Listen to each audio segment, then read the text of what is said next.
What would drive a veteran airline captain with 20 years of spotless service to risk everything for $31 million in Cartel-marked diamonds? Captain Donovan Ashford had flown over 15,000 hours without a single incident, transported presidents and celebrities, earned commendations for emergency landings that saved lives, until the night of March 23rd, when he disappeared over the Pacific with a cargo that would make international headlines and change aviation security forever. This is the story that haunts me every time I step into a cockpit, the case that made me question everything I thought I knew about the people I worked alongside for nearly 2 decades. Before we dive into this incredible story, make sure to subscribe to the channel and hit that notification bell. Leave a like if you're ready for a story that will change how you think about airline security, and comment below with your city so I know where my viewers are watching from around the world. My name is Captain Elena Vasquez, and I've been flying commercial aircraft for 18 years. I was chief pilot at Pacific Airways when the Donovan Ashford incident occurred. What I'm about to tell you was classified for 2 years, but recent court documents have made it public. I knew Donovan personally. We'd flown together dozens of times, shared coffee in crew lounges from Los Angeles to Tokyo. He was the last person I would have suspected of being capable of what happened that night. Donovan Ashford was 47 years old, a methodical pilot who lived by checklists and protocols. 20 years with Pacific Airways, an impeccable safety record, and a reputation among flight attendants as the captain they felt safest flying with. But beneath that professional exterior, Donovan was drowning in problems that none of us knew about. His divorce had been finalized 6 months earlier, costing him $4,500 monthly in alimony, 30% of his gross income. The family home in Manhattan Beach was under foreclosure, but the real killer was something we discovered only after he vanished. Donovan owed $180,000 to underground gambling operations across 3 states. That's a full year's salary for a senior captain, the kind of debt that gets people disappeared. On March 23rd, Donovan was scheduled for flight PA-847, a routine red-eye from Los Angeles to Singapore. Boeing 737-800, a route he'd flown countless times. His crew consisted of First Officer Julian Hartwell, a former Air Force pilot with 10 years of commercial experience, and 4 flight attendants. 287 passengers boarded that night, none knowing they were about to become unwitting participants in one of aviation's most audacious crimes. The first red flag should have been Donovan's behavior during pre-flight preparation.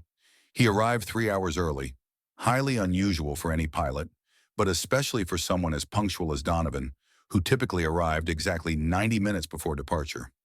Ground crew later told investigators they saw him in the cockpit with a small toolkit, working on instrument panels. When questioned, he claimed he was performing routine checks. What we didn't know was that Donovan had spent months modifying hidden compartments behind the cockpit's instrument panels. The medical equipment being loaded into the cargo hold that night included specially designed containers that had bypassed standard security screening through forged documentation and bribed inspectors. Flight PA-847 departed LAX at 10:15 p.m. Pacific time. For the first hour, everything appeared routine. Radio communications were normal, flight path was standard, and First Officer Hartwell later testified that Donovan seemed calm and professional. But at 3:30 a.m., Donovan made an unusual request. He sent Hartwell on an extended break and instructed the flight attendants not to disturb the cockpit for concentration during navigation adjustments. What happened next was captured partially by air traffic control recordings. For 47 minutes, the aircraft's GPS showed technical malfunctions that controllers initially attributed to equipment failure. But investigators later determined these weren't malfunctions at all. Donovan had manually disabled the transponder and taken the aircraft 400 miles off course. When Hartwell returned to the cockpit, he found Donovan dismantling instrument panels with surgical precision. Scattered across the cockpit floor were small, brilliant objects that caught the cabin lighting like captured starlight. Donovan's explanation was textbook gaslighting. Routine maintenance, Julian. Nothing to worry about. But Hartwell wasn't buying it. As a former military pilot, he knew that maintenance was never performed during flight, and certainly not by pilots. The confrontation that followed would be reconstructed later through Hartwell's testimony, cockpit voice recordings, and psychological profiles of both men. "What the hell is this, Donovan?" Hartwell demanded. That's when Donovan revealed the pistol he'd smuggled aboard in a compartment designed to defeat metal detectors. $31 million in conflict diamonds from Sierra Leone, he said calmly. Cartels pay triple for untraceable stones. We're going to be rich, Julian. Little did Hartwell know that Donovan had been planning this heist for 18 months, cultivating contacts in the diamond smuggling network, studying flight patterns, and preparing for this exact moment. They were already 400 miles off course, heading toward a predetermined rendezvous point in the Philippines. Donovan's plan was devastatingly simple in its audacity. He would fake an emergency landing at an abandoned airstrip in the Philippines, where Confederates waited with fuel and new identification documents. The official story would be mechanical failure followed by a tragic crash at sea, with all souls lost. Donovan would emerge with a new identity and $31 million in untraceable diamonds. But Julian Hartwell had other ideas. While Donovan was focused on explaining his scheme, Hartwell activated the aircraft's emergency locator beacon, a signal that immediately alerted air traffic control to their exact coordinates. Within minutes, Philippine Air Force interceptors were scrambling to their position. The next 30 minutes unfolded like a deadly chess match at 35,000 feet. Donovan realized his original plan was blown and shifted to Plan B: head for international waters, stage a crash, and hope his backup extraction team could retrieve him before search and rescue operations began. The last radio communication from Flight PA-847 came at 4:17 a.m. Manila Control, this is Pacific 847.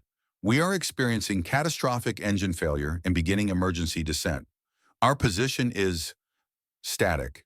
Radar contact was lost 200 miles from the nearest landmass, in waters over 12,000 feet deep. Search and rescue operations found floating debris consistent with a 737 impact, but neither Donovan's body nor the diamonds were recovered. What followed was one of the most complex international investigations in aviation history, involving the FBI, Interpol, and the Philippine National Bureau of Investigation. Investigators discovered that Donovan's gambling debts were just the tip of the iceberg. Swiss bank accounts opened 6 months prior to the incident contained wire transfers totaling $3.1 million, payment for his cooperation in the smuggling operation. The diamonds had been traced to Sierra Leone conflict zones, passing through Casablanca and into Los Angeles through a network controlled by arms dealer Victor Strand. But the most disturbing revelation was Donovan's connection to Tobias the Curator Blackwood, a cartel leader who specialized in laundering conflict diamonds through legitimate art and jewelry transactions. Phone records showed 63 calls between Donovan and Blackwood's associates in the months leading up to the incident. The investigation revealed troubling inconsistencies that persist to this day. Satellite data showed the aircraft at coordinates that were physically impossible given its fuel capacity and flight time. The radar signatures indicated the plane was in 2 different locations simultaneously for a 17-minute period, something that should be technically impossible. Even more puzzling was the debris field discovered by search and rescue teams. While consistent with a 737 impact, the distribution pattern suggested the aircraft had broken apart at a much lower altitude than would be expected from fuel exhaustion. Metallurgical analysis of recovered fragments showed stress patterns more consistent with explosive decompression than structural failure from engine loss. Hartwell's testimony contained discrepancies that became more pronounced under repeated questioning. His initial statements described Donovan as increasingly agitated during the confrontation, but later interviews portrayed him as unnaturally calm, almost robotic in his explanations. Under polygraph examination, Hartwell showed deception indicators when discussing the final 30 minutes of the flight, though he passed when asked about the diamonds and Donovan's overall plan. Most puzzling of all was the anonymous tip that reached FBI offices in Los Angeles exactly 72 hours after the disappearance.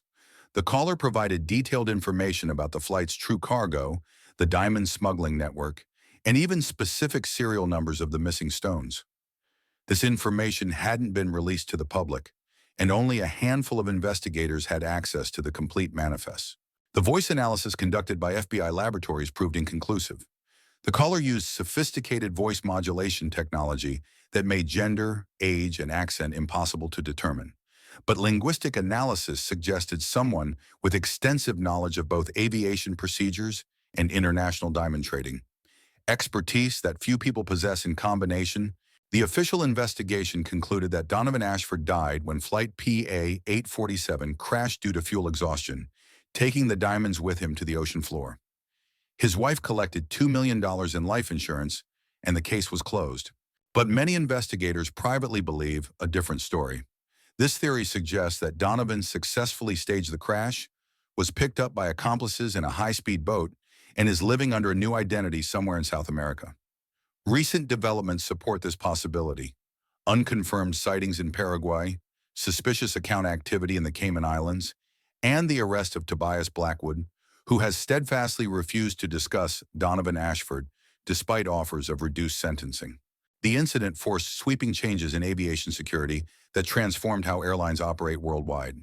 New protocols mandate that any cockpit modifications require dual pilot approval and documentation, with random inspections conducted by maintenance teams who have no prior relationship with flight crews.